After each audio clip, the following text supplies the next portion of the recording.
Hi, I'm John Emmett, and we're here at the Weymouth and Portland National Sailing Academy at the ILCA Nationals. We have a boat here which has been completely rigged out by Southeast Sailboats. That's Max Hunt to you and I. So from the back of the boat to the front of the boat, this is probably one of the best setups you can have.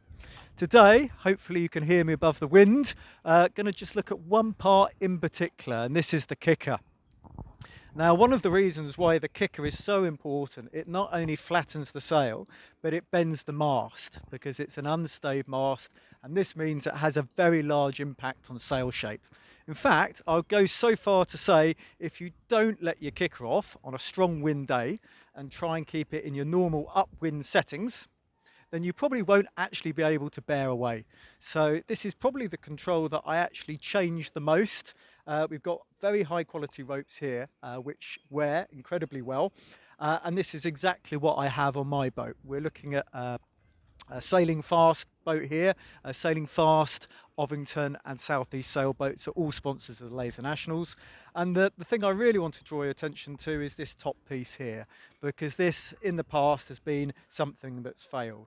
So the first thing that was developed was to make the kicker key, that's the part which goes in the boom, very slightly larger. So in simple terms, it's got more metal on it. So hopefully these failing is a thing of the past, and certainly them dropping out of the boom is now a thing of the past. So, you know, it sounds like a minor thing, but that's a huge difference for me. And then the second thing is this top block now. I mean, made by Allen, obviously a lot more expensive than the previous block, but also a lot better. So not only functionality, it's smoother to use because of the larger sheath, but it's much less likely to fail. In fact, I just think it's so well engineered, I can't see them failing. Need to be careful what I say here. The problem previously with a smaller sheath, somehow these fine lines, because we're all using finer lines now, could slip in this gap.